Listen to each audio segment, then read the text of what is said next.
Sharon, you get number 4.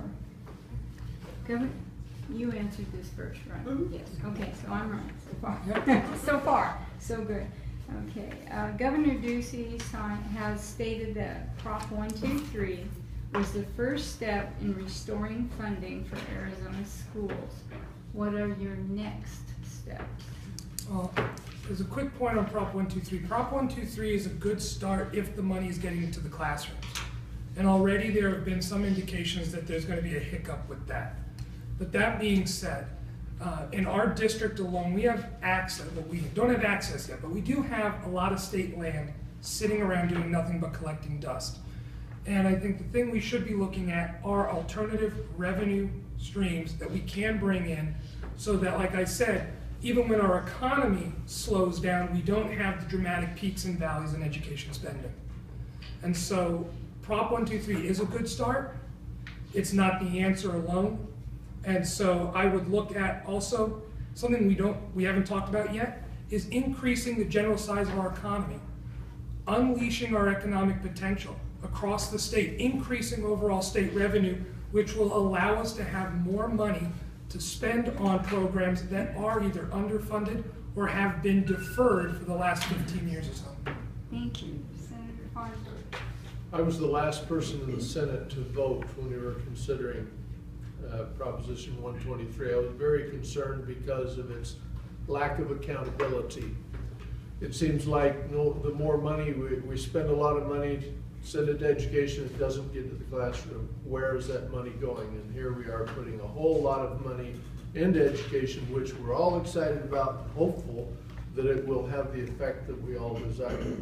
But where is the money going? That's a great concern I have, because the accountability just isn't there. So I'm not ready to put more money into education until we get a handle on where that money is going. And I will address later some of the things that are being taught in the schools that I am concerned about, specifically socialism, because socialism doesn't work and our kids are being taught that socialism is a wonderful thing.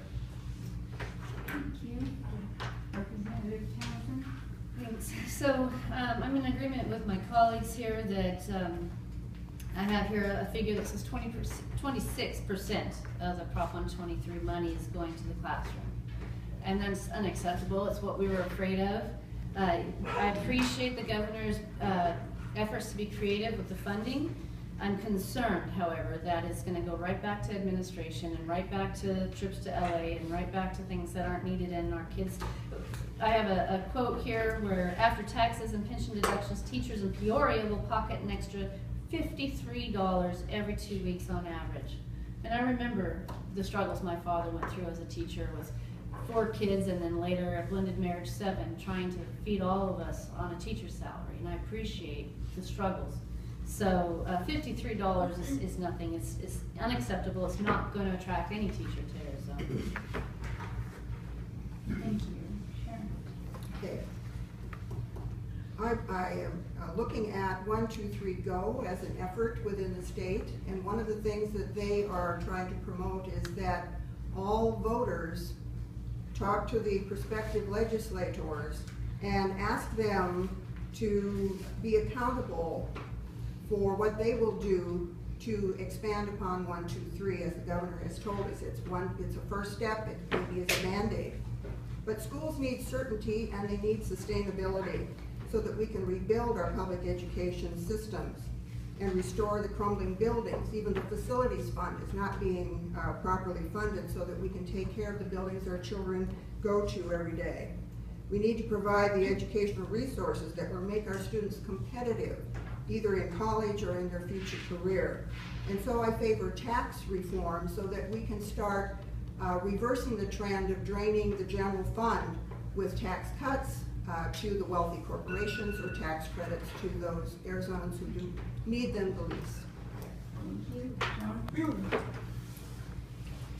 I was not a big supporter. I was not a supporter at all of Proposition 123. And the reason I'm not is that once we allowed the legislature to get their toe in the door and they start stealing from the state land trust and the pot of money that we get the funds off of, I'm afraid that what's gonna happen in 5 or 6 years, they're gonna expand that, and then they're gonna have their ankle, and then their knee, and then their waist, and we're gonna lose a lot of that money. So for that reason alone, I was apprehensive on that. But I believe that if we had the school consolidation, and we got rid of the administration that has taken all of that money, and again, put it back in the classroom, as Kelly pointed out, only 26% of that money went into the classroom. And ultimately, that's where the money's gotta go, because that's where our kids are. And so when it's all said and done, it comes down to the basic premise. It's better to educate them than it is to incarcerate them, and the only way we can educate them, if they have the capability of reading and understanding and doing the things that are required of them. We all want our kids educated. I think the way we can do it is get the money, get it in the classroom, and let the teachers teach. Thank you, John. Scott? Okay, I was adamantly against Prop 123 because there was nothing built into that proposition that required and mandated that money goes to the classroom. It was always suggested that it was gonna go there, but there was nothing legally to force it there. And like everybody has said, we've seen some burst hiccups, and we now see that that's happening. There's some of the things we can do.